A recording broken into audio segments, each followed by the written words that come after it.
Profits Mania, saya Jo Puanfu, biasa dipanggil nama JP, Jo atau JP. Kali ini kita membahas tentang istilah nutrisi, terutama pada makanan-makanan kemasan. Yuk kita lihat apa aja saja istilah nutrisi yang bisa kita perlu pahami, karena banyak kata yang sering dipahami nih oleh para Profits Mania, para pelaku diet. Ya, sering bingung dengan istilah di kemasan, misalnya seperti tulisan free, zero, low, reduce, high, extra, GMO, natural, organic, enriched, fortified, ya, proses. Sebagai konsumen kita perlu paham artinya nih dan maksudnya apa. Tulisan no, un, free, zero, dan low di kemasan, kata-katanya adalah no itu tanpa, un juga tanpa, free itu bebas, ya misalnya free sugar, sugar free berarti bebas dari gula, free fat free berarti bebas dari lemak, zero itu nol artinya low itu rendah. Jadi dalam nutrisi itu terutama dari USDA ya FDA itu memberikan pengertian bahwa no itu artinya tidak ditambahin, tidak diberi. Free itu masih ada kurang dari 0,5 mg per saji. Ya, ini per saji bukan per 100 gram. Zero juga masih ada kurang dari 0,5 mg per saji. Dan rendah itu sekitar kurang dari 10% dari AKG atau angka kecukupan gizi. Kalau di USDA itu daily value ya, DV per saji. Jadi misalnya contoh unsalted, ini pada butter. Unsalted butter itu berarti tidak asin, tidak diberikan gula, tidak diberikan garam, tidak ditambahin garam. No trans fat atau zero trans fat itu berarti trans fatnya masih ada tetapi kurang dari 0,5 mg per saji per serving. Dan rendah bisa susu rendah lemak misalnya ya. Ini ketentuannya dalam lemak itu kurang dari 3 gram per saji. Ya, 3 gram itu berarti kan sekitar kurang dari 10% dari AKG. AKG kita kan 30%. Kemudian kolesterol itu kurang dari 20 mg. Garam kurang dari 140 mg. Oke. Tulisan reduce, less, light, and light di kemasan. Kata reduce dikurangin, less lebih sedikit, light ringan atau light juga ringan. Jadi berdasarkan FDA ini jumlah persajinya. Kalau reduce sama less, reduce itu dikurangi 20-25% dari normalnya. Ya, less itu dikurangi 25-40%. Light atau light dikurangi 40-50% dari normalnya ya.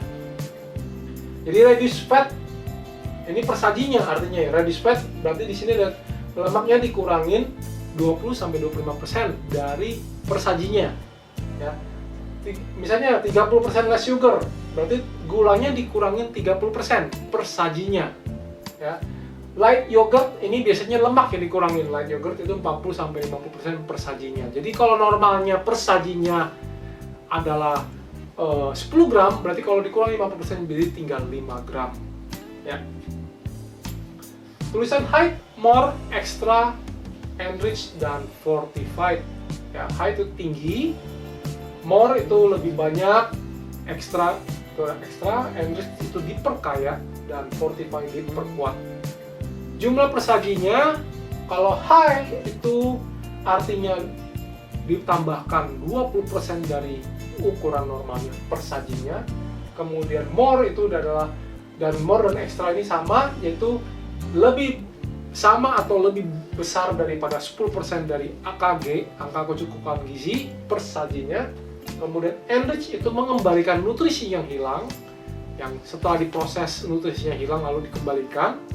Kemudian fortify itu diperkaya, artinya tadinya nutrisinya itu tidak ada, maka ditambahkan nutrisinya ke dalam. Kita contoh, dalam roti gandum di sini ada tulisan high fiber, jadi seratnya ditambahkan 20% dari normalnya. Jadi misalnya kalau normalnya roti gandumnya 1,2 gram atau 1,5 gram, maka ditambahkan 20% menjadi 1,8 gram, ini nambah sekitar 0,3 gram ya. Lalu extra fiber di dalam sereal berarti seratnya mencapai 10% dari AKG atau lebih dari 10%. Jadi kalau serat harian kita itu sekitar 30 gram per hari, berarti kalau 10% berarti 3 gram ya, per sajinya. Kemudian susu dengan fortified milk artinya dia akan menambahkan nutrisinya awalnya yang tidak ada. Biasanya nutrisi apa yang ditambahkan bisa dilihat di kemasannya. Oke. Tulisan proses dan unprocessed di kemasan. Jadi biasa lebih banyak tulisan proses. Menurut USDA, proses atau olahan itu adalah makanan yang sudah mengalami perubahan karakter. Bisa disebutkan bahwa kacang dijadikan peanut butter, berarti kan udah berubah karakternya. Nah, biasanya di proses itu ada sudah ditambahin gula, garam, zat aditif ya. Jadi dari kacang tanam menjadi selai kacang dia akan ditambahkan gula, garam, zat aditif lainnya dan lain-lain. Kita ambil contoh keju asli dengan keju olahan, daging segar dengan daging olahan, ikan segar sama ikan kaleng, dan buah segar dengan buah kaleng. Oke. Tulisan GMO natural dan organik di kemasan ya. Kata natural definisinya tidak memakai zat aditif, zat kimia, dan nutrisi sintetis ya. Organik itu adalah bahan alami dan biasanya bebas pestisida, bebas antibiotik, bebas hormon. Nah, ini berdasarkan dari USDA organik ya. Standarisasi dari USDA organik. Kalau standarisasi dari yang lain kita perlu tahu dulu dari negara mana dan biasanya berbeda. Terus GMO, makanan yang telah dimodifikasi atau diubah genetiknya. Oke. Isi bahan makanan disebut dengan komposisi atau kandungan. Ini urutannya bisa ditulis dari nama bahan yang komposisi itu dimulai dari berat bahan yang tertinggi, yang terbanyak bahan beratnya. Kalau untuk makanan yang sehat, utamakan 3 bahan pertama sebagai sumber bahan alami, bukan gula, bukan garam, bukan tepung, bukan bahan olahan, bukan zat aditif. Ya. Dan komposisi yang ditulis lebih dari 3 baris itu berarti makanan olahan tinggi. Serving atau saji berarti porsi makanan yang dihitung dengan satuan berat gram atau lb atau pound atau oz, ada yang bilang tulis oz. Jadi ini contohnya nih nilai gizi keripik nih. Jadi berat satu sajinya 20 gram. Terus ditulis jumlah sajian per kemasannya ada 3 saji. Berarti berat total satu bungkusnya ada 60 gram. Berat net. Dan satu sajinya kalau di sini tulisnya 110 kalori, berarti satu bungkusnya 330 kalori. Satu saji keripik ini dalam bentuk nilai gizi untuk satu saji keripik yaitu lemaknya 6 gram ya, proteinnya 1 gram, karbohidratnya 11 gram dan gulanya 1 gram. Ini perlu diketahui oleh konsumen. Kita sebagai konsumen kita perlu tahu, perlu paham mengenai ini ya, supaya jangan mengira bahwa satu bungkus keripik itu rendah kalorinya, tapi ternyata tinggi ya. Oke. Semoga ini bermanfaat. Setujukah Anda bahwa investasi yang terbaik adalah investasi terhadap tubuh kita sendiri? Dan karena kita yang menikmatinya, bukan orang lain. Memang, dan semua ini bisa dimulai dari kesehatan tubuh.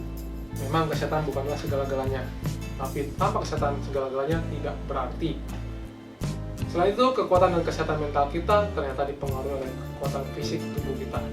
Jadi kita harus melatih fisik kita supaya kita bisa mengatasi dan melewati segala tantangan di dalam hidup kita. Saya Joko Alfu bersama Bina Regenet, kami mengajak Anda membangun generasi baru yang lebih cerdas, fit, dan tangguh. Di Bina Regenet, kami selalu percaya bahwa setiap orang pasti bisa memiliki tubuh yang ideal dan sehat.